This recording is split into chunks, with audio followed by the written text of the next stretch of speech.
All right, today I'm speaking with Pulitzer Prize winning journalist and a dad of teenagers, Matt Richtel.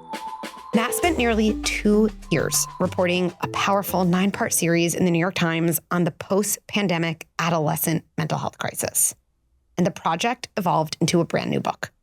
His book is How We Grow Up, Understanding Adolescence. And it's out today, July 8th. Matt and I had one of the most amazing conversations I've had with anyone in my life. It was truly one of those moments where I thought, oh my goodness, how are we already at time? I could talk to you forever. You want to hear this conversation, whether you have an adolescent or not. I promise you, it's going to make you think new things. It's going to make you do something different in your home today. And I promise you, it will not leave you feeling, oh, it's too late, because it's actually all about what we do after the moments like me. We mess up. I'm Dr. Becky, and this is Good Inside. We'll be back right after this. Hi, Matt. Hi, Becky. How are you? I'm good. I'm so excited to talk. Matt, I want to jump in just talking about your new book, How We Grow Up. I loved it. It's so important. And maybe we could just start telling me a little bit about either your research process or your why, like what was going on that led you to write the book that drove this? Yeah.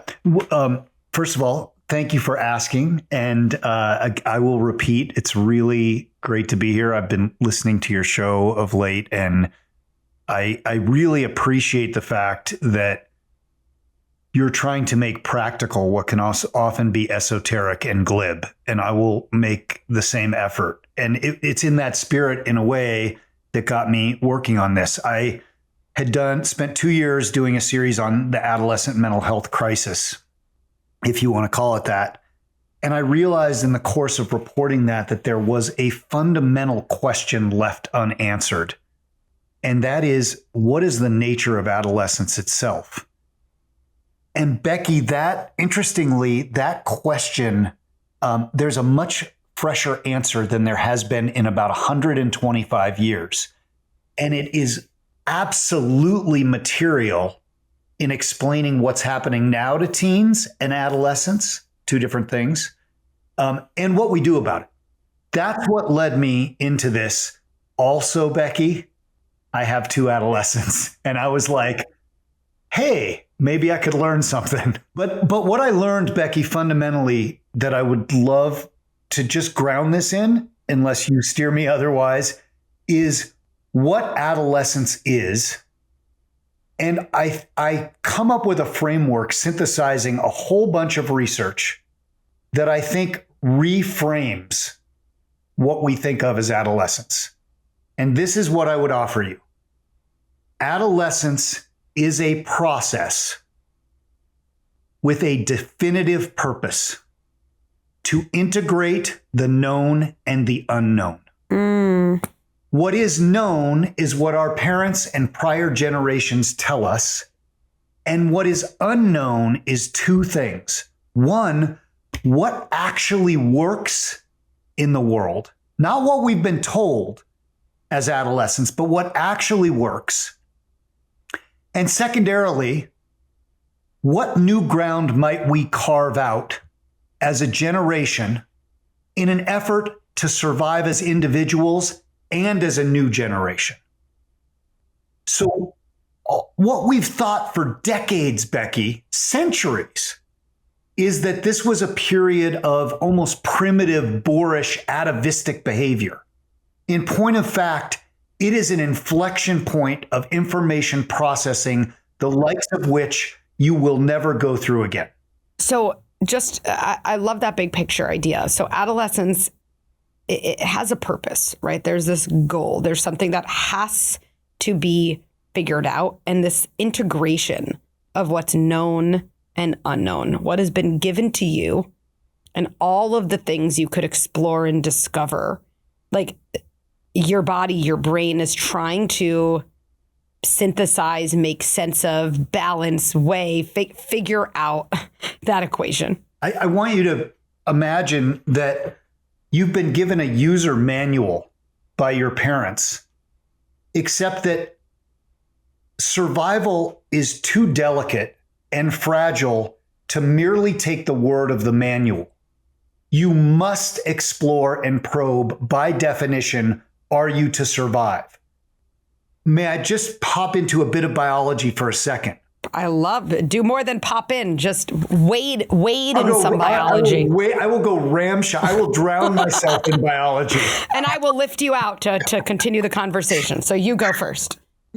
In order to facilitate this evolution, if you will, biology, in order to facilitate this period of experimentation and probing, it sets off some hormones that prompt people to become hyper aware of their environment.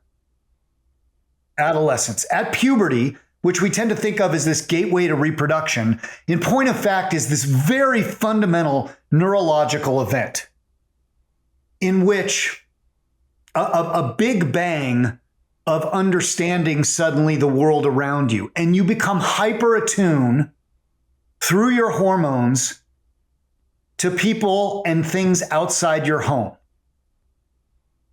I'll just give you one. What's fascinating today, Becky, that distinguishes this moment from all prior research in science is that for the first time, we can look under the hood of the adolescent brain. And for centuries, the idea was that we've watched their behavior and tried to reverse engineer what was going on. But now, by way of example, we can see the changes inside the brain that make people very alert at adolescence to their surroundings. And I'll just give you one bit of science that might hone in. There's a study out of Stanford called Puideshwalt, which sounds like a nonsense word, and it is.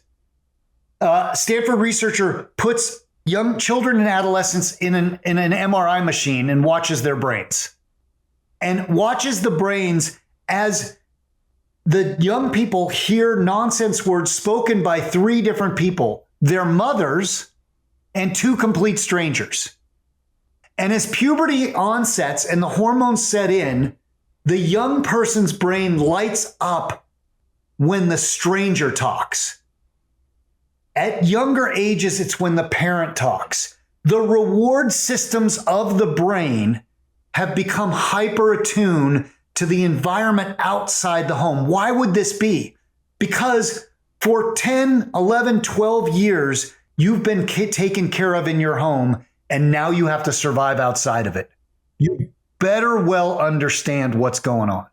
Okay, so there's so many. First of all, I'm taking copious notes. And I appreciate it. I'm learning so much. These are my favorite conversations, and so many things are pinging in my brain. But the first thing that's loudest that I want to run by you, because when I talk to parents about teens, right, and kind of what's going on and what they need, and everyone's like, what do I do about this? What do I do about this? And I love all the practical stuff I do. But to me, practical stuff without a fundamental understanding of what's really happening or a framework is useless. It doesn't even come to us in the moment because we have no grounding to plant our strategic flags into. So one of the things I tell parents, and I'm wondering if this lines up with the biology, is like essentially for the first number of years of your kid's life, they live in your house. And obviously they leave your house, but proverbially they live in your house. They're so happy to be there.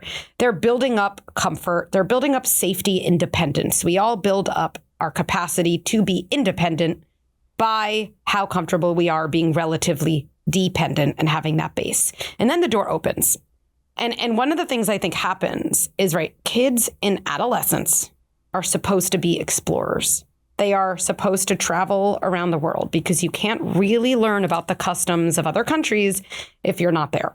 But one of the things that happens in this period when kids are understandably, and therefore also what you're saying, biologically exploring, is as parents, we take it very personally. And we then have our own defense mechanisms. Amen. We pull away. And this, whatever I say this, it makes me very sad, okay? But like, instead of our kids being explorers, they become nomads. And the biggest difference between an explorer and a nomad is whether you have a home base. Becky, are you a genius? Can I borrow is there time to get the metaphor into the paperback? Look, you've said a mouthful, Can I break it down even further? Please. I just want to really ground what you've said about a framework. Our framework has been fundamentally wrong. We have looked at young people as causing conflict as a form of rebellion, as a form of angst, as a form of anger. This is not accurate. And the reason it goes so squarely to your point is parents cannot take this personally. It is where the problems arise in that relationship. There are two reasons parents take this personally. The first is we are all ourselves insecure, and it's almost like our kids are a version of social media saying, I hate you. And it's hard not to take that personally. But there's another reason, which is really vital. Adolescence is the proverbial handoff moment in life's relay race. We are handing off some control and power to the next generation, and that is freaking scary. It even reminds us of our own mortality. So not only are we feeling personally slighted, we are sensing a power shift. I cannot say strongly enough, Becky, that we cannot take this personally. And I do get into this in the book. I have a bit of a glib phrase, which is love, lead, and let go. But the let go part is essential. You cannot conflate yourself with your children. Well, and I guess in this like visual, because I find the visual helpful. My kid's in my house, then they need to be an explorer, but they do need this home base to return to. And again, the time your adolescents want to return to your home base, let me just be clear, is only the inconvenient moments. You're like, I have been inviting my kid into my freaking house all day and I am exhausted, and they come into my room at 11:30 and they wake me up. And they're kind of like, I'm home. And you're like, I'm sleeping, and it's true. They do. They come, they're explorers, and they're kind of like always on the night shift, and they want to come home, and you want to come home. But if we don't take it personally, it doesn't mean we have to stay up with them for an hour when we have a big meeting the next day.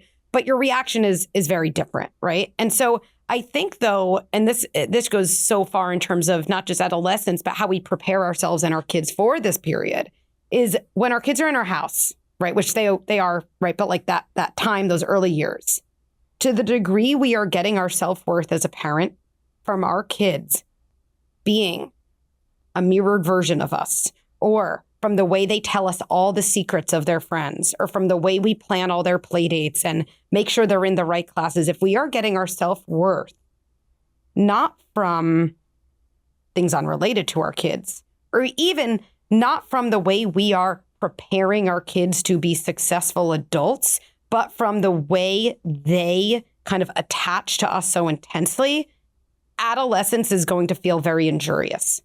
The challenges that get presented when our self-esteem is taken from our kids, and what it winds up doing later on is it not only confuses us with them, but it makes it hard to set boundaries. And the reason I emphasize I'd like to come back. I alluded to Las Vegas, and I'd like to mention that earlier I mentioned that the adolescent brain becomes hyper attuned to the environment around it. I think of it as like a kid just stepped into Las Vegas, and there's bells and whistles and temptations. And as a parent, you're saying to them, I already told you this place is entirely fake. Here's the good restaurants. Here's the places you should go. Here's the places you shouldn't go. But they cannot take your word for it in that moment. So once you understand that framework, let's just start with the most basic thing. You don't take it personally when they walk into the casino or the back alley, because they're not doing it to tell you to go screw yourself, or they're not listening to you. They're doing it because they fundamentally need to understand the environment on their own terms. So that's one thing I'd say. But the other thing I'd say, and this goes to boundaries, if they're in this environment, there are some places and spaces that we don't want them to explore, but they will survive. And there are some places and spaces that may kill them. And this is where we're duty bound to set clear boundaries even if it means they scream, I hate you, you don't understand me, because they can only survive if they get past the worst stuff. What do I mean? There are areas around addiction, around drinking and driving, around certain criminal behavior that you may not bounce back from. You could say to yourself as a parent, well, I lump those all together with missing a day of school or, staying out past curfew, but they are not the same things. And as a parent, I would really urge you to set the boundaries around the important stuff and not care if your kid gets upset, because that's your job. So a couple things about that. Boundaries are my love language, right? And I think, again, and I know we haven't even gotten into it yet. I'm sure we will. At some point, everyone's like, well, how do I make sure I don't want my kid to get a phone until this age and all this stuff. And I always say, look, boundaries are a muscle.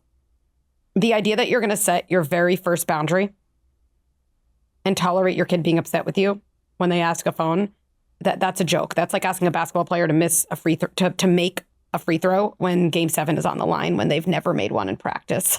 That's not happening. So boundaries are a part of your relationship with your kid. In my mind, they need to be built into the fabric, which is, I probably have a different version. It's my job is to set boundaries and care about your feelings. By the way, the caring about your feelings does not mean those feelings dictate your decisions. That's the duality we've lost, is the ability when our kids are young to start that with TV time is over. It is your bedtime. You're not having a sleepover. No, you can't have ice cream for breakfast. And oh, I know you wish you could. It would be so yummy. No, sweetie, I am blocking you from going to the freezer because that's just not an option. It's warm, it's firm. And so you're building that into the fabric of your relationship so that by the time you do say, this is actually a limit, even as you're getting older, your kid's body is kind of like, I am accustomed to this. This is not the first time my parent has done this. And Becky, can I reinforce why that's so in the child's interest? Yep. The world is challenging and difficult. If you actually want to help your kids survive, you don't mimic an environment where they're entitled to everything.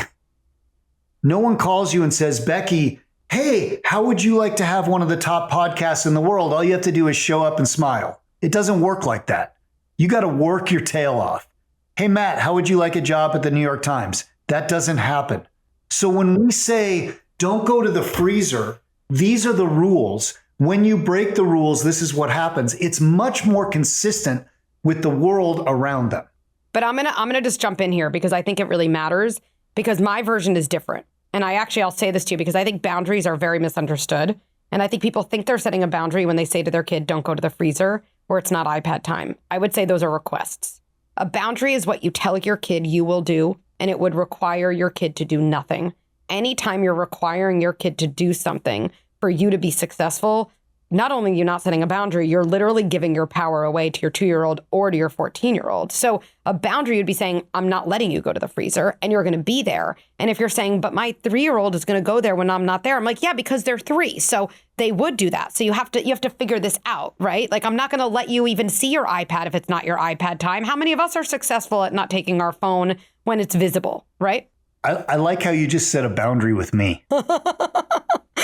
I think you might have. I think I might have, but this is actually a good back and forth because it's so interesting. We're a good pair. You have a lot of research and biology in the way that's, I'm aware of and not the thing I look into. But a story comes to mind that to me really, really shows why kids need boundaries. Okay. And I think it's right in line. So, right. I'm in private practice. I'm seeing this 16-year-old who's the snarkiest human being I've ever met. And I love it. I love a good challenge, because under snarkiness is always pain that's just waiting to be seen. And she came to me after she was cutting for years. She was cutting her wrists, right? She was cutting, and she was really struggling.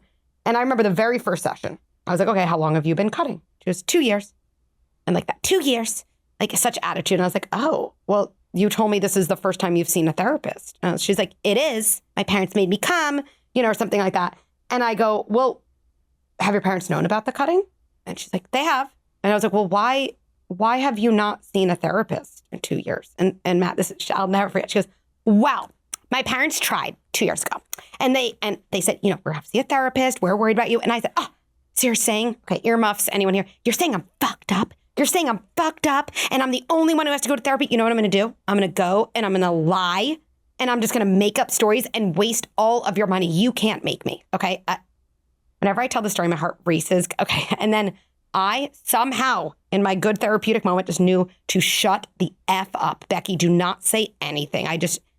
And her entire body language changed. She looked to the ground like a 5-year-old.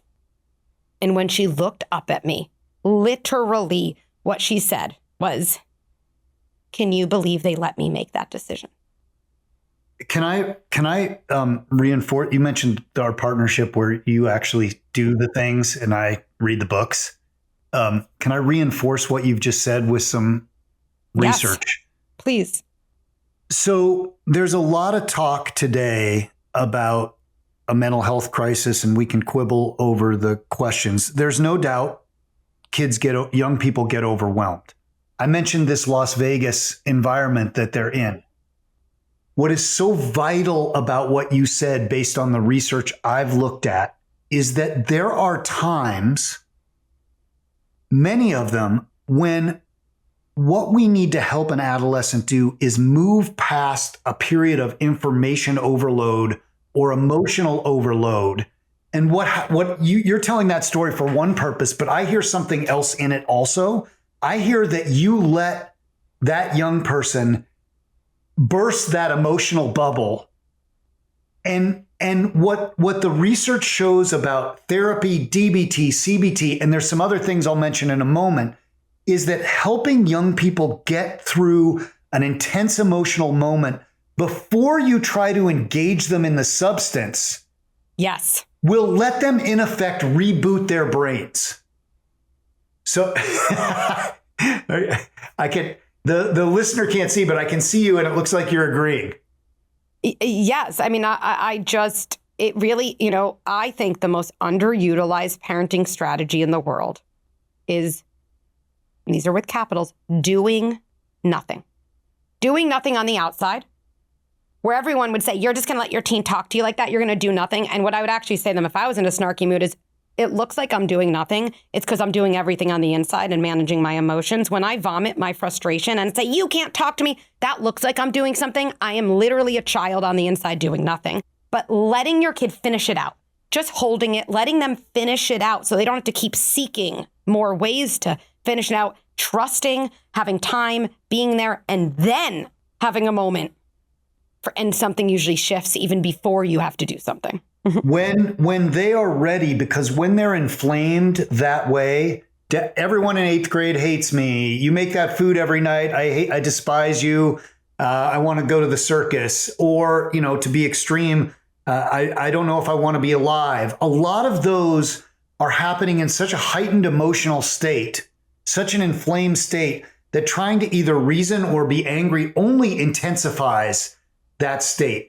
And I might add one more bit of biology here that is important. The age of puberty in the year 1900 started at 14 for girls, and now it's down to 12. And we can talk about why that is, but just setting the why aside for a second. Boys are roughly along the same lines. It's hard to tell with boys because they don't have a menstruation, which is a demarcation point.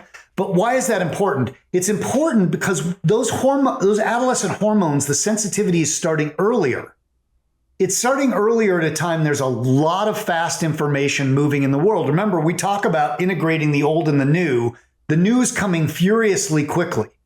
So that can lead to these kind of heavy emotional experiences earlier and more often, but they don't mean your kid's any crazier, if you will, or that everyone in 8th grade hates them.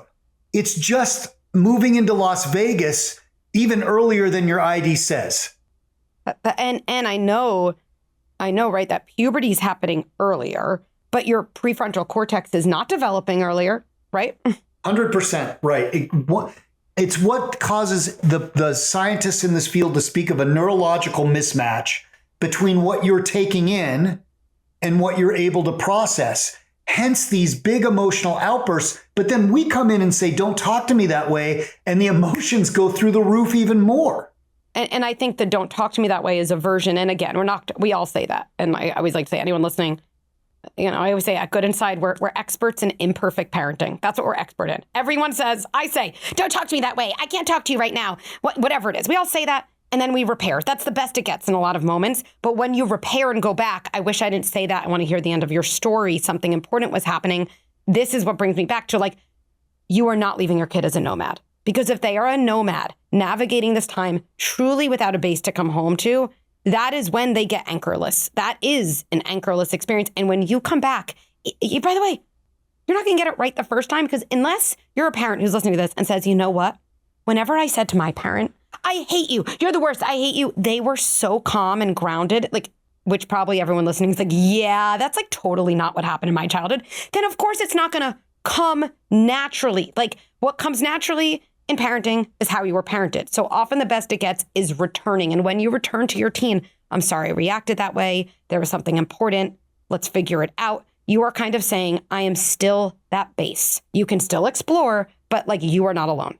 If I play this out, Becky, over the years, the reason I named this book How We Grow Up is I don't think the things we're talking about are expressly limited to adolescence. I think this is what I see happening broadly in society, is that we're at a time where there is a ton of information and things are changing quickly. Each of us come across moments where we become overwhelmed and emotive, and we're learning to cope with a very challenging environment. The things you're describing here, Becky, are like the lifeblood of being able to do it later. And the phrase I've come up with for this is, I'd rather have a teen life crisis than a midlife crisis. Get the coping mechanisms down now, and then you can have those other 30 years to be happy rather than buying a Porsche and a mistress or mister when you're in your 50s. Yeah. And look, the version of that I think, in my language, I would say is when my kids, right, there's 18 years about that they'll be in my house. Right. And then, hopefully then they're out. But let's say we have those 18 years. And in a way, though, our kids are out of our house way longer than they're in our house. And the stakes only get higher. Every year, the stakes get higher. My kid freaks out and I don't know, even let's say they cheat on a test, they plagiarize a paper at age 13. I promise you the version of that manifests at 30 is way more intense, okay? So whatever the issue is, my kid hits. My kid says, I hate you. I really invite parents, and I think you need this phrase to be able to hold it.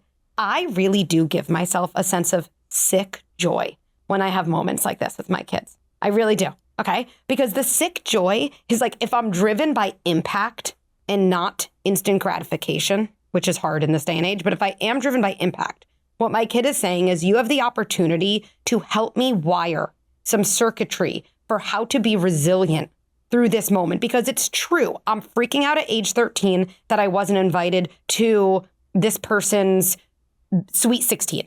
Okay. And I say to myself, who cares? It's a sweet 16. The sweet 16 situation will change, but that is the exact same thing as not finding a roommate in college, not being invited to the mom's coffee after drop off. It's the feeling of being left out and feeling less than and not knowing how to cope with it. Our feelings never change. And so when they come out in these huge ways, if you have a voice in your head that says, wait, I'm not doing something wrong. This happens to be inconvenient and hard. And it happens to be a moment where I could have massive impact. You do have this almost kind of sick joy to help you reframe that moment. Can I ask you, Becky, when did it dawn on you in your own life that these are versions of the same thing? Was it through training, or did you personally experience a kind of epiphany or revelation about the nature of emotion? Really good question. I think maybe part of it, and one of the privileges I've really become acutely aware of from my childhood that I never knew was a privilege, is I did have a mom. I almost am ashamed to admit it, right? We all have shame. I had a mom who me and my friends would sit around our kitchen table with my mom a lot. And she was so non-judgmental because she's just this deeply curious person. And we would talk about things. And I remember in these moments, like, oh, like, and she'd help me probably connect the dots. Like, this is like my perfectionism and how it came out, trying to be the best in my teen years. That's the same as when I, had a hard time, not making the soccer team in third grade. Like, they're all versions of the same thing. And I think it's a training to realize that the themes in our life have nothing to do with on the surface and everything to do with the feeling. And there's actually not that many feelings we have. They're all like, they're very similar. Becky, may I interrupt and seize on a word you said that I've circled 2 words for myself in my notes about things I'd urge parents broadly to encourage in their kids. And one of them is curiosity. And the reason I mention curiosity in the nature of your mom, in the story with your mom, or more broadly, is to the extent we approach things as curious, they become less threatening on their face, and our emotions don't explode to the point where we're then anxious or uncomfortable. And I think one of the challenges that parents face and our culture faces is that we are very tempted to know the answer, to want to know the answers to everything or feel like we have to. You can see this running through the media environment, the political environment, but in point of fact is during this period when your brain is open and plastic through adolescence, you are going to lay down certain habits. To the extent as a parent you can teach curiosity, you will make someone adaptable, flexible, able, and and more emotionally resilient. The other word I just want to say I circled here, or should I leave that aside and we'll talk about curiosity for a second? Well, to me, let's start with curiosity. To me, curiosity and judgment are opposites. They're inherently oppositional, right? And our brain, when we see behavior, whether it's I hate you, whether it's hitting in a kid, whether it's a kid lying to your face, even though they say, I didn't take money. And you're like, I literally have a camera in my bedroom and I see you taking the money from me to go to that concert, whatever it is. Curiosity is really hard because our brain likes to see something that's behavior, which is visible, and it short circuits and it tells us we know everything about the person. And then instead of having a gap between who someone is and what someone did, we actually have no gap. And so we respond to the person like they just are that behavior. And curiosity is the thing that breaks it down, because what you said is curiosity, and I think this is what resilience is, it's our ability to not fully know. Oh, well, I wonder what was going on. I wonder. And people often say to me, oh, so it's okay, they stole the money.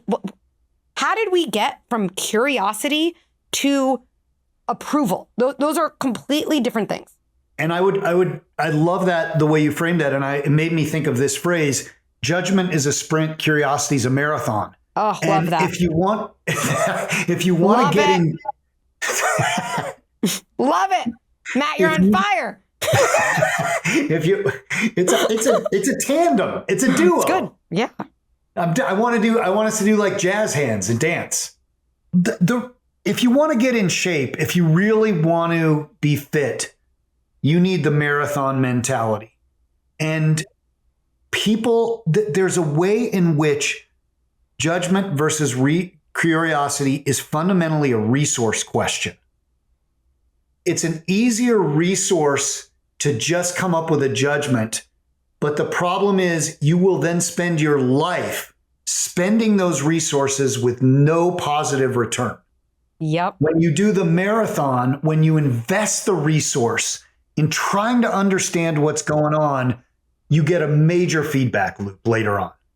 And just for everyone listening, and I think this is like really poignant, a lot of the reasons we jump to conclusions and judge our kids in their worst moments is a resource thing. But a lot of it is because if we're honest with ourselves, in our worst moments when we were kids, we were met with instant judgment.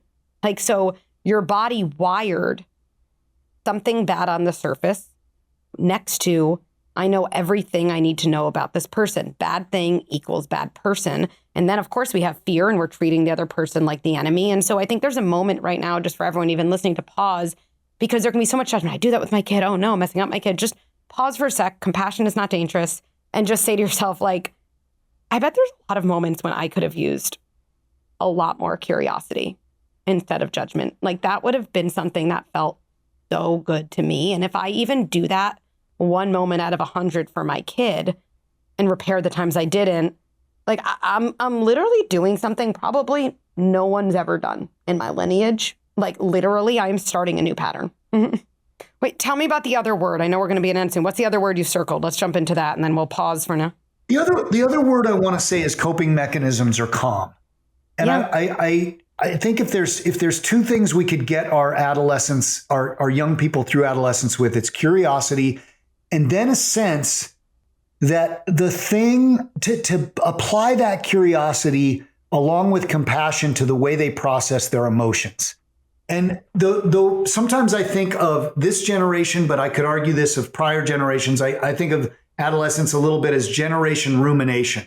It's easy to channel an intense emotion into a very specific thing. Everyone in 8th grade hates me. Everything would be all right if just X or Y. But in point of fact, what those represent, just like you mentioned earlier, how things in your life were part of the same or a piece of the same thing. In a lot of ways, those ruminations, that intensity is an outgrowth of a really overwhelming emotional period. And to the extent that we can teach our young people how to work through those emotional periods without having the conversation with themselves, does everyone in 8th grade hate me? So earlier, we talked about this idea that you wouldn't have the conversation, does everyone in 8th grade hate me, until they were over the emotional hump. Similarly, could we teach young people to get over the emotional hump and then have the conversation with themselves? Oh, wait, I'm not in a heightened emotional state. I don't actually believe everyone in 8th grade hates me. Can I give you a crazy personal example from yesterday? Sure. I was coming on this podcast this morning, and I am aware that makes me a little bit nervous and anxious. I've thought about this stuff forever, but nonetheless, I know myself well enough that there's some performance here and some challenge here. And I got mad at our electrician yesterday. Yep. And I was walking with my wife afterwards, and I was like, I'm not actually mad at Ben remotely. I love Ben. I know that tomorrow morning I'm going to get up and get on with Becky, and I really want to honor this work I've done and her show and not make a fool of myself. And so last night I got into bed and my wife came into bed, and I'd already understood this mechanism was at work. And she's like, hey, can we do this on Sunday? And I found myself getting mad. And I said, I love you, Meredith. I cannot process that information right now. This is something I've just got to go through and cope with. And after like roughly around noon Eastern tomorrow, we could talk about whatever you want. And she was like, I feel you. Yeah. And look, I think that example, first of all, thank you for sharing that. And again, I think sometimes the best it gets is realizing after. That is like, wait, I think I took that out on my electrician. That's probably a me thing. And again, it's just being curious. I wonder what was going on for me. To be clear, I did not actually get mad at the electrician. I felt some frustration. I really do. Ben, I'm sorry. We all love Ben. Ben seems wonderful. Good dude. And need his name and number. But I think that's exactly right. And just the thing I think we underestimate when we talk about coping, and I know this could be its own, this is in some ways its own episode. I feel like actually this is the Good Inside platform. So it's not even to say it's an episode. There is no better coping strategy you can teach your kid than your ability to tolerate the things they can't tolerate. Kids learn emotion regulation. You can teach your kid breathing skills. And if we can't be with our kids in their hard times, it won't land. They learn that we are relational beings. Now, that can feel like a lot of pressure. I think about that as what an amazing opportunity. Wait, I also struggle when there's uncertainty. I can build my own coping skills that can help me as an adult while it helps my kid. And knowing I'm never going to be perfect and I always have repair in my back pocket, like that's a lot of bang for your buck in my mind. I would also put it another way. I tend to think of adolescence as startups, and we are people who have been through, we've gone public. Yeah. And the thing is that those startups will upend us in some way.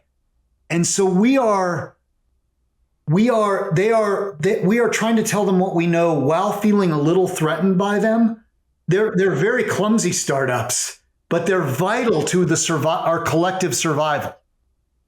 And if we allow it, I think, right, like we all probably unconsciously think parenting is going to heal us, and parenting triggers us. Our kids tell us everything we still need to work on in ourselves. And so, yes, when you're like, I don't know if I know what I'm doing, your kids will reveal the stuff that you need to work on. For me too, you know? And if we see that as an opportunity, and again, if we think about even that as a marathon, okay, I don't have to know all the things yet. You know, there's a little fake it till you make it, but I think actually we're talking about parents having resources, having education, and feeling like they don't have to be perfect all the time. And I think that like adolescence, if there's a group of kids who see through fakeness, and it's adolescence. And so they know, you know? And so I guess my message to parents is, look, like it is okay that parts of parenting, lots of stages feel hard. I would say it feels hard because it is hard. And you can take this opportunity as your own marathon, not in a way that you have to sprint it, but like little by little.